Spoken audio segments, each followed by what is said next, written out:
Jai Hind friends. So welcome back to the second part of the video, metals and non-metals. Today we will be talking about the chemical properties of metals. आज हम बात करेंगे अपने video में chemical properties of metals क्या होगा. So let us start. Let us dive right in. The first that we are going to talk about it. What happens when metals are burnt in air? क्या होता है जब metals को हम लोग जलाते हैं. तो बेसिकली कम्बशन के बारे में बात करते हैं, लेकिन जो रिएक्शन पर फोकस करनी है वो ये ध्यान रखना है मेटल्स की रिएक्शन ऑक्सीजन के साथ कैसे होती है. तो you do not need to mug up the formulas of the compounds या how the reaction goes on. You just need to remember that whenever a metal react with an atom या molecule of oxygen, metal oxide is formed. What is formed? Metal oxide is formed. ठीक है, एक example लेके देख लेते हैं. Metal की जगह कोई भी मैं एग्जांपल ले लेता हूं. मैं कॉपर ले लेता हूं, मैं ऑक्सीजन ले लेता हूं और ये मिलेगा CuO. बैलेंस करने के लिए आपको लगा दी तो दो कॉपर ले लेंगे. ये कॉपर सेकंड ऑक्साइड है.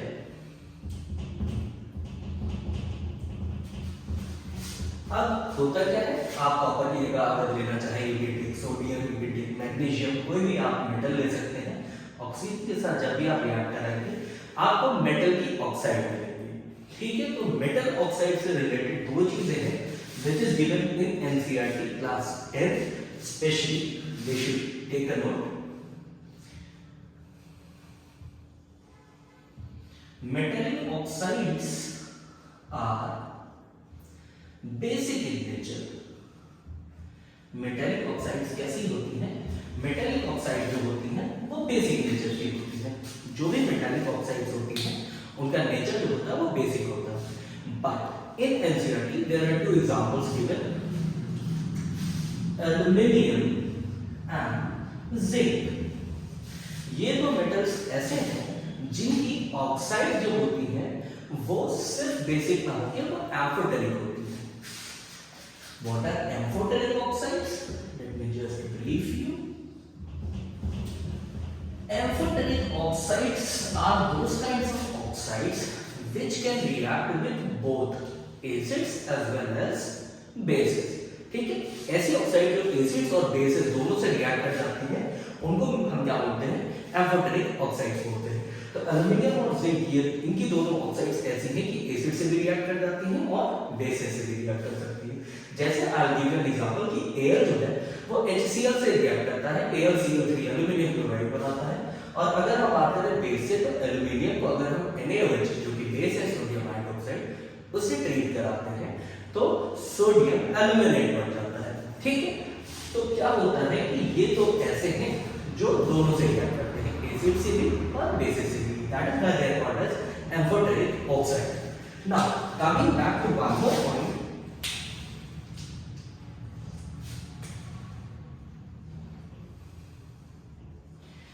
Generally, metal oxides are insoluble in water. ज्यादातर मेटालिक ऑक्साइड्स पानी में डिसॉल्व नहीं होते, they are insoluble in water. But again, coming back to NCERT, two examples have been given: sodium and potassium. Sodium और potassium, इन दो metals की अगर हम बात करें तो इनकी ऑक्साइड जो होती है वो पानी में डिसॉल्व कर जाती है और पानी में डिसॉल्व करने के बाद they form alkalis. What are alkalis? Water soluble bases are called as alkalis. ठीक है, तो सोडियम ऑक्साइड की अगर मैं बात करूं या पोटेशियम ऑक्साइड की बात करूं तो एग्जांपल ले लेते हैं. सोडियम ऑक्साइड हो गया, वाटर से रिएक्ट करेंगे और ये अपनी रेस्पेक्टिव हाइड्रोक्साइड, ठीक है, सोडियम हाइड्रोक्साइड बना देता है जो कि क्या है? एक एल्कली है. एल्कली क्या होते हैं? ऐसे बेसेस जो कि पानी में सॉल्युबल होते हैं. Water soluble bases are called alkali. तो according to NCERT the first part has been complete कि how does metal burn in air. तो मेटल को जब हम ऑक्सीजन के सपोर्ट में जब जलाते हैं या ऑक्सीजन से जब रिएक्ट कराते हैं तो मेटल ऑक्साइड का फॉर्मेशन होता है. बैठने की जरूरत नहीं है, आप सिर्फ मेटल की जगह मेटल का एग्जांपल ले सकते हैं, ऑक्सीजन रख सकते हैं. You can make the compound easily. Metallic oxides generally basic nature की होती हैं, दो एक्सेप्शंस है, aluminium and zinc, they are amphoteric oxides because they can react with acids as well as with bases also. ठीक है, next what is metallic oxides are insoluble in water. Metallic oxides generally पानी में dissolve नहीं होते, but again NCERT two examples exception. ठीक है, what is exceptions? Sodium and potassium. ठीक है, ये dissolve हो जाते हैं पानी में और क्या बनाते हैं, bases बना लेते हैं जो कि पानी में soluble होते हैं, ठीक है, alkaline करते हैं। एग्जाम्पल आप भी सोडियम ऑक्साइड जो होता है पानी से ट्रीट करा देते हैं तो क्या बन जाता है, ये सोडियम हाइड्रोक्साइड डिसॉल्व होकर अपना रेस्पेक्टिव बेस बना लेते हैं, इसको हम एल्केन बोलते हैं। ठीक है, तो the first part has been done.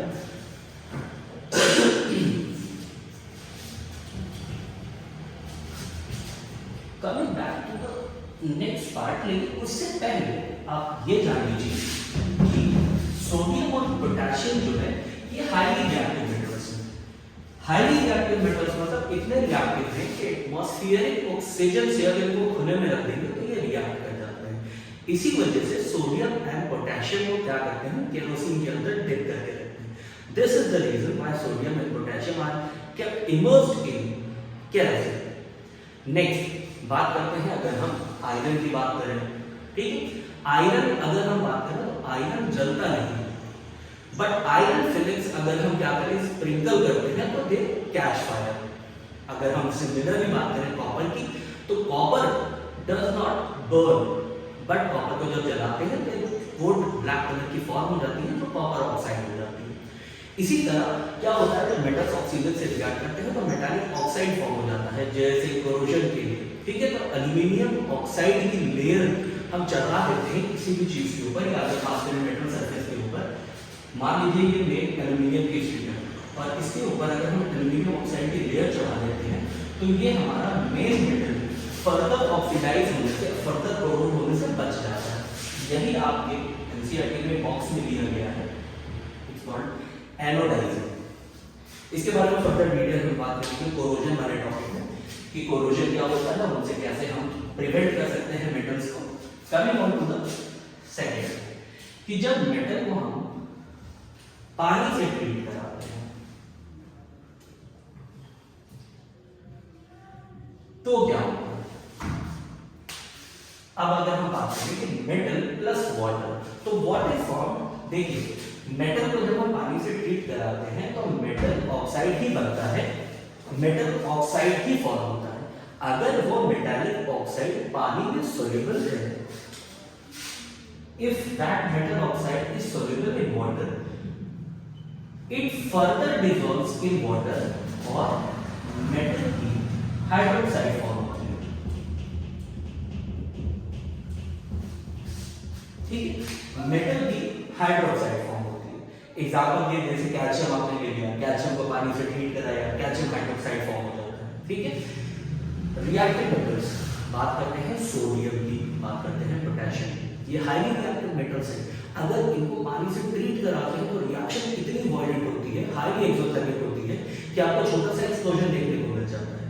ठीक है, नेक्स्ट हम बात करते हैं हमारे कुछ मेटल्स की।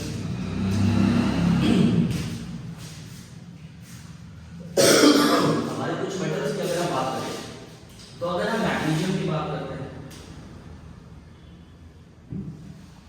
या हम कैल्शियम की बात करते हैं, तो कैल्शियम और मैग्नीशियम, सोडियम और पोटेशियम की तरह इतने हाईली रिएक्टिव नहीं है। तो क्या होता है कि जो हाइड्रोजन गैस इवॉल्व हो रही होती है, यहाँ पे एक चीज देखिए, आप मेटल की रिएक्शन ऑक्सीजन के साथ छोड़ के बिल्कुल याद रखिए कि सब में क्या होगी, हाइड्रोजन गैस इवॉल्व होगी। ठीक है, अगर हम बात करें मैग्नीशियम और कैल्शियम की, तो मैग्नीशियम और कैल्शियम जब रिएक्ट करते हैं पानी के साथ तो अपनी हाइड्रोक्साइड के साथ हाइड्रोजन जो लिबरेट हो रही होती है, ये इनके सरफेस पे चिपक जाती है और सरफेस पे चिपकने की वजह से कैल्शियम क्या होता है, सरफेस पे फ्लोट करने लगता है। Same goes for magnesium also. ये चीज ध्यान रखिएगा कि मैग्नीशियम और कैल्शियम ये क्या होता है, इतनी वायलेंट या इतने हाईली रिएक्टिव मेटल्स तो हैं, इस वजह से जब हाइड्रोजन गैस जो इनमें इवॉल्व हो रही होती है वो इनके सरफेस पे चिपक जाती है और ये मेटल्स क्या करते हैं, पानी के सरफेस पे फ्लोट करने लगते हैं। एनसीईआरटी में क्लास 10th में ध्यान देने वाली ये बातें हैं, reaction with hot and cold water.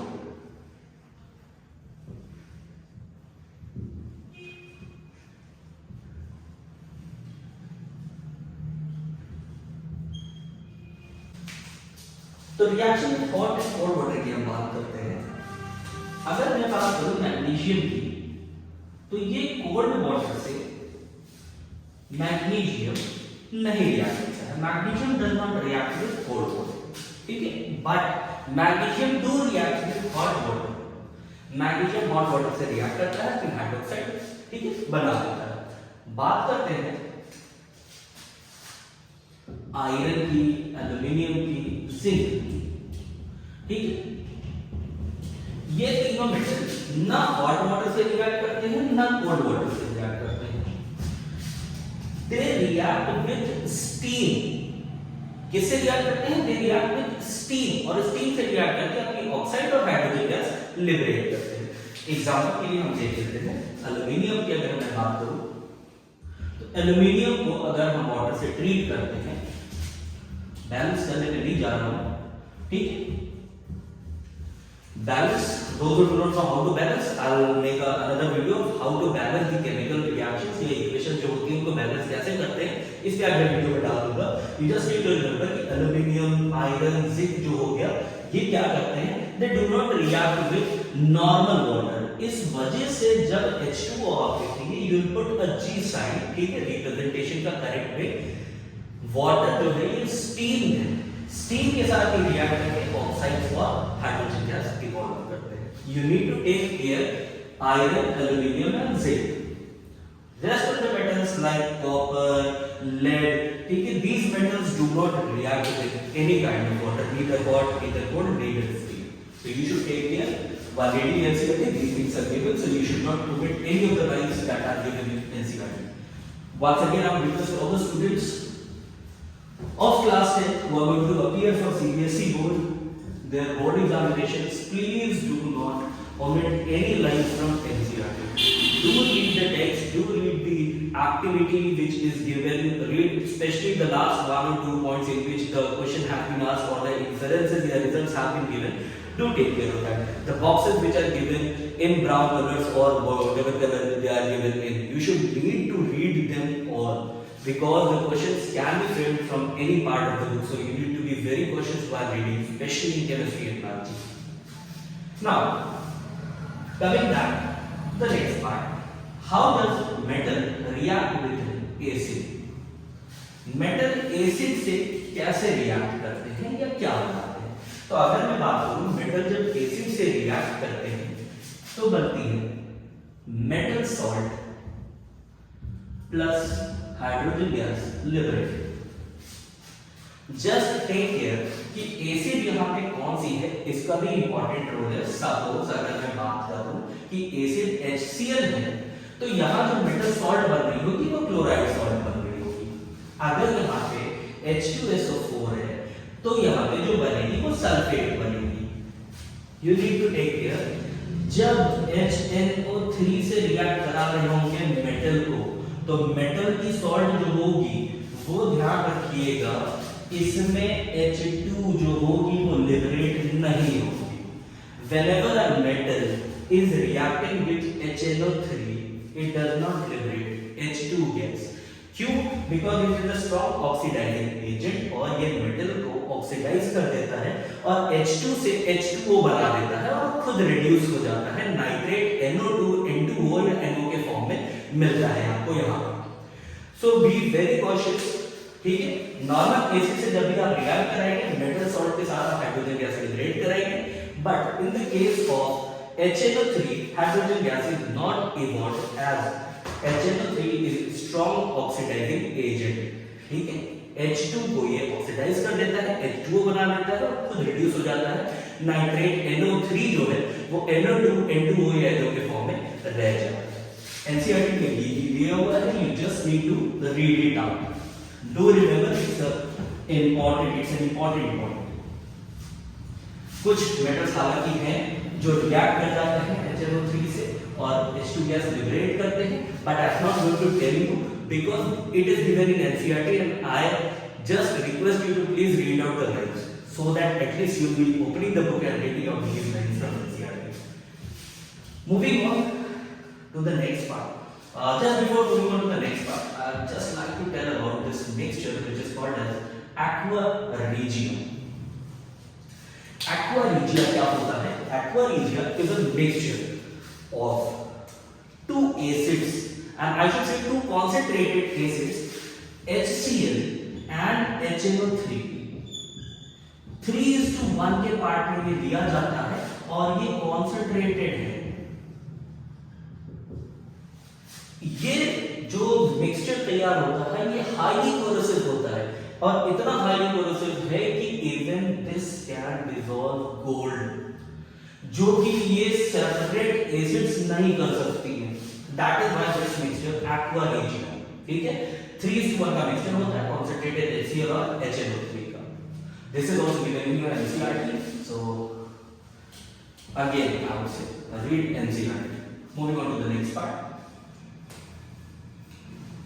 How does metals react with other sorts of metal? Metal के दूसरे सॉल्यूशन के साथ कैसे रिएक्ट करते हैं? तो suppose I right metal A and metal solution of B। तो अब क्या होगा कि किसी एक मेटल को किसी दूसरे मेटल के सॉल्यूशन में डाल दिया जाए तो remember in the last video I told you about the reactivity of metals. Last video में मैंने आपको मेटल्स की रिएक्टिविटी के बारे में बताया था। तो मेटल्स की रिएक्टिविटी अगर आपको याद होगी तो ये रिएक्शन उन्हीं के थ्रू गवर्न होती है। जो ज्यादा रिएक्टिव मेटल होगा वो दूसरे वाले मेटल को उनके सॉल्ट सॉल्यूशन से डिस्प्लेस कर देगा। बनेगा क्या? Metal solution of A plus metal B। Metal A ज्यादा रिएक्टिव था, ये ध्यान रखना यहाँ पे कंडीशन ये है कि A is more reactive than B। अगर कंडीशन ये है कि A वाला मेटल B से ज्यादा रिएक्टिव है तो क्या होगा, ये वाला मेटल B वाले के सॉल्ट सॉल्यूशन से इसको डिस्प्लेस कर देगा और खुद की सॉल्यूशन बना लेगा और मेटल भी सेपरेट हो जाएगा, ठीक है। एग्जांपल प्रैक्टिकल्स में भी है, ये सीबीएसई प्रैक्टिकल्स में है। टेस्ट ट्यूब में आप क्या करते हैं, कॉपर सल्फेट ले लेते हैं और आयरन की लेड डिप कर देते हैं, ठीक है। बस इसी रिएक्शन को हम देखते हैं। Reactivity series plays an important role. So if you guys do not remember reactivity series, sorry I can't help you out. In this you need to learn the reactivity series. Without reactivity series you cannot tell what will happen in these kind of reactions. So you need to learn it out. Coming on to the next part, that is what happens when a metal reacts with a non-metal. क्या होता है जब एक metal एक non metal से react करता है? इसको थोड़ा सा हम डिटेल में बात करेंगे। एक एग्जांपल लेके मैं बात करता हूँ। मैं I will taking a metal जो कि है सोडियम। इनका एटॉमिक नंबर होता है 11, इनकी कॉन्फ़िगरेशन होती है 2,8,1 इलेक्ट्रॉनिक कॉन्फ़िगरेशन। और मैं क्या कर रहा हूँ, मैं क्लोरीन ले ले रहा हूँ जिनका एटॉमिक नंबर होता है 17 और इनकी कॉन्फ़िगरेशन होती है 2,8,7। ये हमारा मेटल है और ये हमारा नॉन मेटल है। होता क्या है, मेटल जो है सोडियम के पास यहाँ पे आउटर मोस्ट इलेक्ट्रॉन जिसको वैलेंस इलेक्ट्रॉन बोलते हैं, एक इलेक्ट्रॉन है। It tries to obtain octet. ये क्या चाह रहे हैं कि हम स्टेबल रहें और अगर ये रिलीज कर देंगे, डोनेट कर देंगे तो ये फुली फिल्ड ऑर्बिट इनके पास हो जाएगी 8 और ये स्टेबल हो जाएगी। तो what does sodium do? Sodium gives one electron and acquires a positive charge. Sodium के ऊपर पॉजिटिव चार्ज आ जाता है, उनका जो एक इलेक्ट्रॉन था ये मैंने दे दिया। किसी भी मेटल के आयनिक स्टेट पे अगर पॉजिटिव चार्ज है तो इसको हम कैटायन बोलते हैं। Positive ions are called as cation. Coming on to this side, chlorine है, इसके पास 7 इलेक्ट्रॉन्स है। It needs 1 electron to complete its octet. इन्होंने जो एक इलेक्ट्रॉन दिया है, दे एक्सेप्ट दैट इलेक्ट्रॉन्स और क्लोरीन से एक आयन एक्सेप्ट करते ही ये क्या हो जाते हैं, क्लोराइड आयन में चेंज हो जाते हैं, क्योंकि चार्ज आ जाता है माइनस चार्ज का मतलब दे हैव एक्सेप्टेड 1 इलेक्ट्रॉन। एक इलेक्ट्रॉन लेते ही इनकी कंफिगरेशन 2,8,8 हो जाती है। नेगेटिव चार्ज आयन को हम एनायंस बोलते हैं, we call them anions. Positive charge को कैटायंस बोलते हैं, नेगेटिव चार्ज को एनायन बोलते हैं। अब व्हाट हैपेंस, सोडियम ने एक इलेक्ट्रॉन इसको दिया, इसने एक इलेक्ट्रॉन ले लिया, ये दोनों आपस में बॉन्ड बना लेंगे, इस बॉन्ड को बोलते हैं आयनिक बॉन्ड। क्वेश्चन पूछा जा सकता है व्हाट आर आयनिक बॉन्ड्स? तो the bonds which are formed by complete transfer of electrons. देखो ये इलेक्ट्रॉन दे रहा है और ये ले रहा है, मतलब इलेक्ट्रॉन्स का कंप्लीट ट्रांसफर हुआ, ऐसे बॉन्ड फॉर्मेशन को हम बोलते हैं ionic bond. Do remember it's important. Ionic bond covalent bonds होते हैं जो कि शेयरिंग ऑफ इलेक्ट्रॉन से बनते हैं, आयनिक बॉन्ड का फॉर्मेशन होता है। तो होता क्या है, वी कैन रिप्रेजेंट सोडियम के पास आउटर मोस्ट ऑर्बिट को मैं सर्कल से रिप्रेजेंट कर रहा हूं,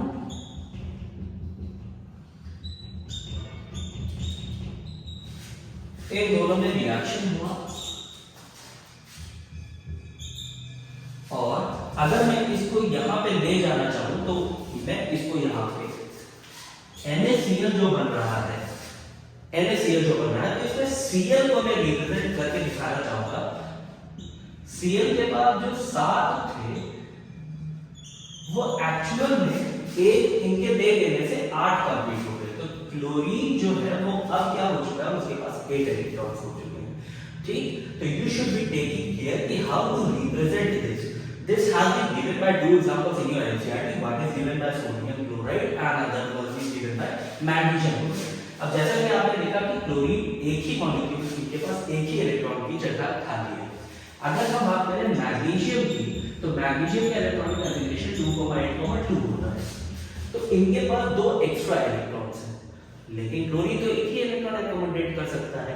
तो इसी वजह से 2 क्लोरीन के मॉलिक्यूल्स आ जाते हैं और जो फॉर्मूला बनता है वो बनता है MgCl2।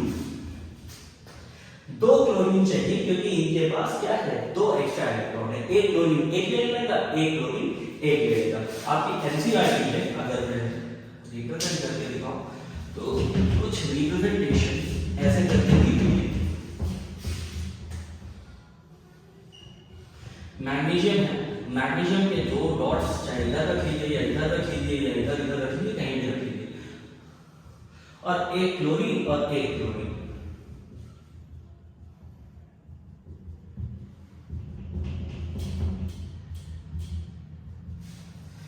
एक डॉट यहां से यहां लग जाएगा, एक इलेक्ट्रॉन यहां से यहां चला जाएगा। तो ऐसे ट्रांसफर होता है मैग्नीशियम में। सोडियम को ऑलरेडी मैंने दिखा दिया है। These examples are given in your NCERT. Please do read them well. So that was all about the chemical properties of metals. तो please ध्यान रखिएगा, और I would request everyone, फिर से मैं कह रहा हूँ class 10 students, please do not waste your time. These are the last moments in which revision is very crucial. Revision के लिए please do not go for any kind of notes. Please just turn up your NCERT, read line by line, and just do not try to mug up anything. 10-15 दिन इधर बचे हुए हैं, मेरी video आने के बाद आई गेस आपके बोर्ड 15 से स्टार्ट हो जाएंगे। तो please sample papers, previous year question papers जितने ज्यादा से ज्यादा हो सका है लगाइए, ज्यादा से ज्यादा प्लीज प्रैक्टिस करिए प्रीवियस ईयर पेपर से, सैंपल पेपर से, सीबीएसई के सैंपल पेपर से, ठीक है, और अच्छे से प्रिपेयर करिए। All the very best to you all. I would love to see you all do wonders in your board examinations, and I would see my these things explanation have helped you all little bit only, but I would love to see you all commenting in the comment section, and I would love to see your love and support which all you guys have been showing tremendously well. My videos have been doing great, and apart from me other teachers also have requested them. Let it be Aftab sir, he has started with his maths revision for classes 10. Nikhil sir has also started with physics and maths. Anur sir has begun with social studies. So these are the things which are being done for you. In return, what we require, we just require your love and support in the form of like, share and subscribe, and also comment. So please keep showering your love, please keep showering your blessings, and all the best from my side. This is Adil, will be taking bye from you all. Thank you. Jai Hind.